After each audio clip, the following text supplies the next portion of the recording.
वालेकुम। आज के इस लेक्चर में हम लूप को पढ़ने वाले हैं।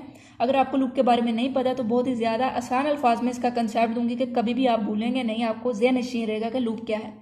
इससे पहले जो पिछले चैप्टर उसमें सीक्वेंस और कंडीशनल स्ट्रक्चर को हमने देखा था। अगर आपको उसके बारे में नई इन्फॉर्मेशन नहीं पता तो आप डायरेक्ट लूप पे जंप कर सकते हैं, इसमें कोई मसला नहीं। आप लूप के कंसेप्ट को पहले भी समझ सकते हैं, उसके बाद कंडीशन वाले को समझ सकते हैं।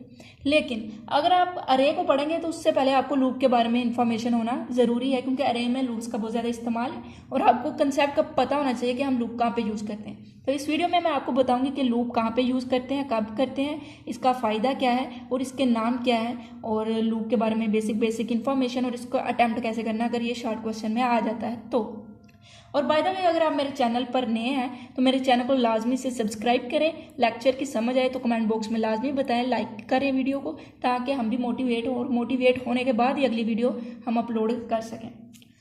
लूप की बात करें तो इसके लिए आपको रियल लाइफ एग्जाम्पल के थ्रू समझना होगा।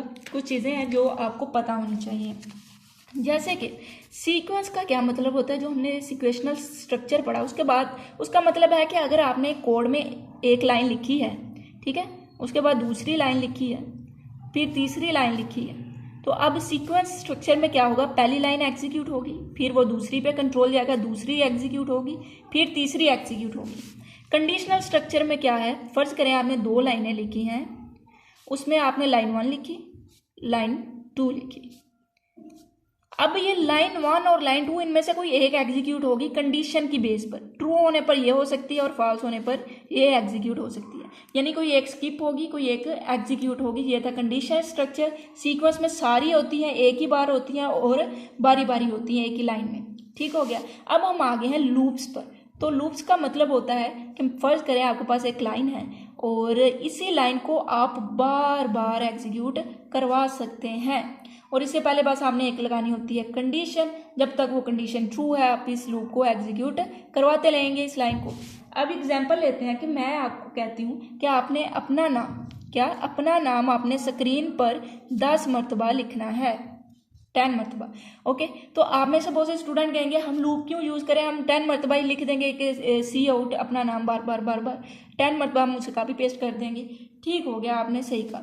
उसके बाद मैं कहती हूँ 1000 मरतबा करें, तो कुछ बचेंगे 1000 मरतबा हम कर लेंगे, कॉपी पेस्ट ही करना है, कॉपी पेस्ट कर लेंगे। अब अगर मैं कहती हूँ कि आपने 1 से लेकर 1000 तक नंबर शो करवाने हैं, अब बताएं अब आप कैसे करेंगे। अब कॉपी पेस्ट तो नहीं ना होगा, अब इंक्रीमेंट बार बार होता जाएगा। और दूसरी बात, 1000 लाइन ऑफ कोड लिखेंगे तो कोड की कम्प्लेक्सिटी ज़्यादा हो जाएगी, वो ज़्यादा स्पेस लेगा।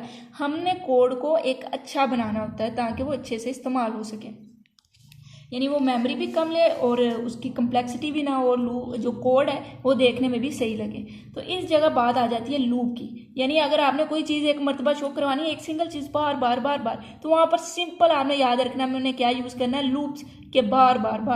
और इसी तरह अगर आपने कोई चीज़ एक सीक्वेंस में दिखानी है तो वहाँ पर आप सीक्वेंस स्ट्रक्चर की तरफ नहीं जाएंगे, आप लूप की तरफ ही मूव करेंगे। अब इसकी क्या वजह, मैं चाहती हूँ 1 से 1000 तक आप सीक्वेंस में गिनती आप शो करवाएं, तो क्या आप 1000 कोड सीक्वेंस में लिखते जाएंगे, नहीं ना। आप 2 से 3 लाइन कोड में वो 1000 कोड को कवर कर सकते हैं लूप के जरिए। तो इसलिए हम किसको यूज़ करेंगे, लूप को यूज़ करेंगे। याद रखिएगा लूप इस्तेमाल करने की 2 कंडीशंस हैं। नंबर 1, अगर आपने एक ही चीज़ को बार बार शो करवाना हो, और दूसरा अगर आपने एक सीक्वेंस में शो करवाना हो, ठीक है, जैसे गिनती होगी, और दूसरा याद रखिएगा जैसे आपका नाम हो गया, तो वहाँ पर हम क्या यूज़ करेंगे, लूप यूज़ करेंगे। तो यहाँ पर लूप को देखें तो ये एक सिंपल से आपको शॉर्ट क्वेश्चन आ सकता है इसमें से, और कुछ नहीं। तो a type of control structure that repeat a statement और set of statement is known as looping structure. इसको आइटरेटिव और रिपीटेशन स्ट्रक्चर कहते हैं। तो ये लूप की डेफिनेशन आपको पीछे बुक पे भी मिल जाते हैं शॉर्ट क्वेश्चन में। तो आपने जो शॉर्ट क्वेश्चन के लिए जितना जरूरी है उसको अच्छे से याद करना और बाकी कंसेप्ट लेना, सीधी सी बात।